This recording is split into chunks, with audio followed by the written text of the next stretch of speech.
Assalamualaikum warahmatullahi wabarakatuh, Kang Bro semuanya.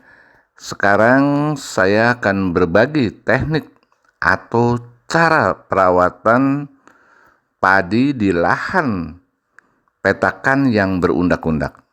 Bagaimana caranya supaya padi itu banyak anakannya, dan bagaimana caranya supaya padi itu hijaunya awet.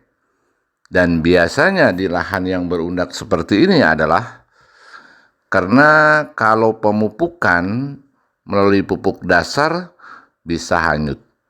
Dan untuk itu Kang Bro, yuk kita simak video saya berikutnya.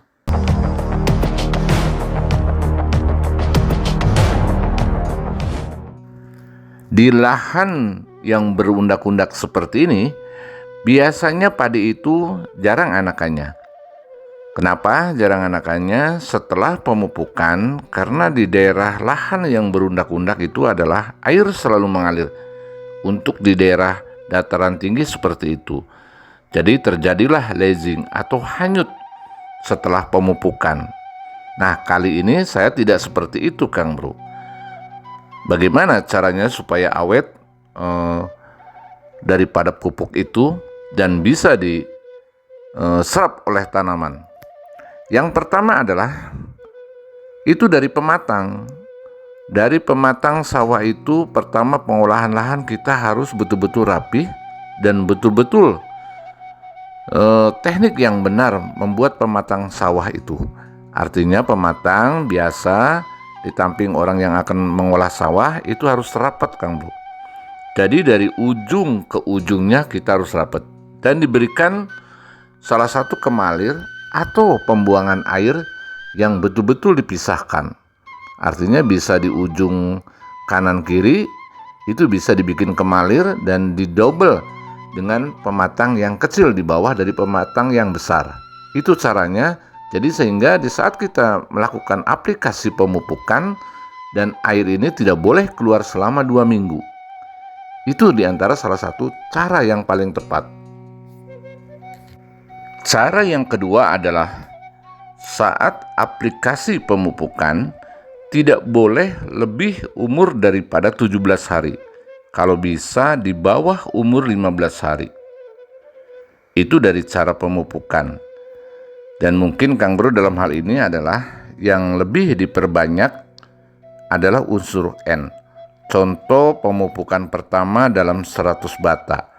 Mungkin kalau dalam 100 bata minimal 50 kilo, maksimal 1 kuintal. Kalau minimal 50 kilo adalah 35 kilo jenis nitrogen dan 15 kilo jenis yang lain. Artinya baik fosfat ataupun kalium atau jenis NPK yang 15 kilo. Ini salah satu contoh seperti itu.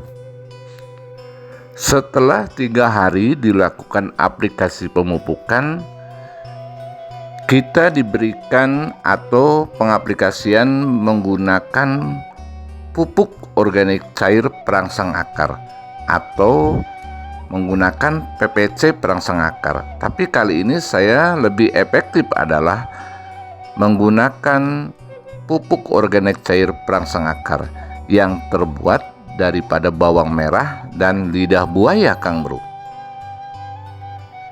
Kenapa 3 hari dilakukan pengaplikasian seperti itu dengan menggunakan perangsang akar? Jadi dalam teorinya seperti ini, di mana pupuk itu sudah jatuh ke tanah dan perangsang akar setelah pemupukan 3 hari itu kita diaplikasikan, dispray. Nah, kalau yang dari daun adalah lebih cepat menyerap, tetapi yang dari bawah atau melalui tanah itu agak lambat untuk diserap oleh akar. Dan untuk itu kita diantisipasi bahwa dirangsang akar oleh POC perangsang akar ini akan keluar bintil akar yang siap menerima makanan dari atas. Artinya dari atas tanah yang turun langsung ke bawah. Itulah salah satu teknik untuk bagaimana caranya bahwa di lahan berundak itu dan banyak anakannya dan mudah diserap daripada pupuk dan tidak terlalu banyak terbuang.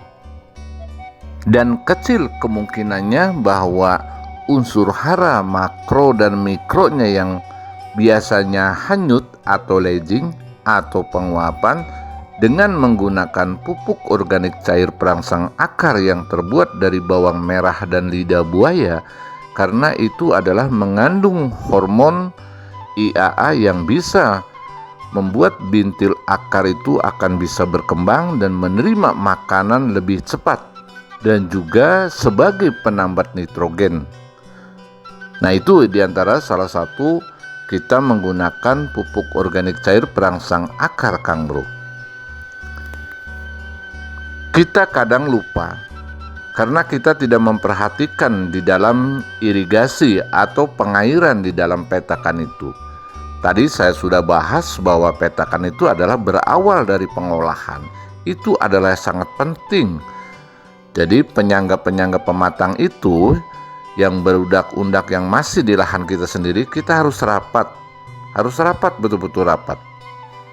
Itulah diantara salah satu yang sangat penting sekali untuk menahan setelah kita pemupukan kita 15 hari, jangan sampai bahwa air pupuk itu jangan sampai terbuang ke lahan orang lain atau ke solokan yang lain.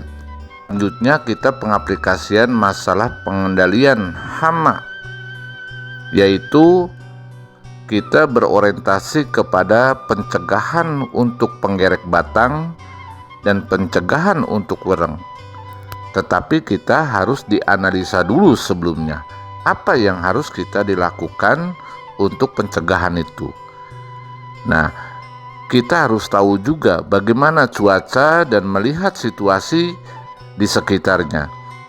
Andai kata kita itu situasinya sudah ada kupu-kupu putih baik di lahan kita sendiri ataupun di lahan orang atau di perkampungan, kalau ada lampu biasanya suka ada kupu-kupu putih berterbangan. Nah, kita harus mencegahnya dengan obat yang berspesifikasi kepada kupu-kupu putih, Kang Bro. Artinya kepada penggerek batang lah ya. Nah, seperti itu. Nah, kita berarti setelah pemupukan itu 10 hari. Tadi kan 3 hari atau 2 hari setelah pemupukan atau 3 hari setelah pemupukan kita pakai POC perangsang akar. Dan setelah aplikasi perangsang akar kita 1 minggunya kita mengaplikasikan pencegahan untuk penggerek batang atau hama-hama yang lain. Terutama tidak ada lagi petani itu seperti itu. Kalau sudah padinya sehat, kadang kita lupa. Jadi untuk itu Kang Bro, kita harus punya treatment atau punya skedul untuk bagaimana cara pencegahan hama dan penyakit.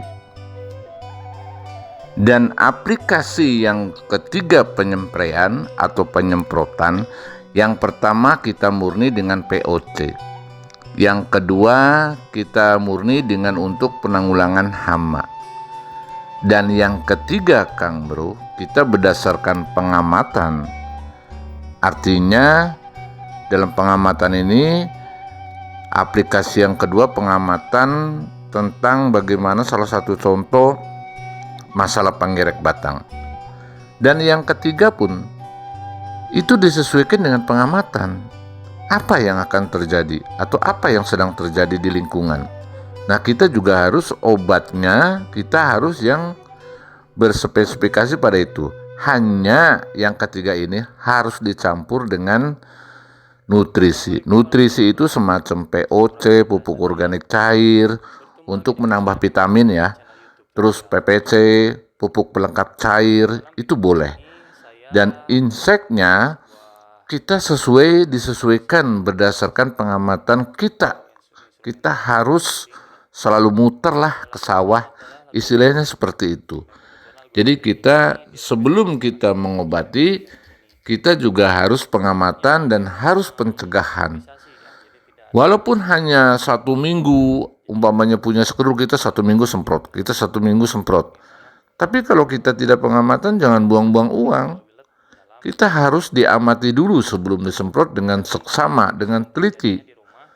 Nah, apa yang akan terjadi di lingkungan kita dan berdasarkan suasana atau cuaca yang ada di daerah kita.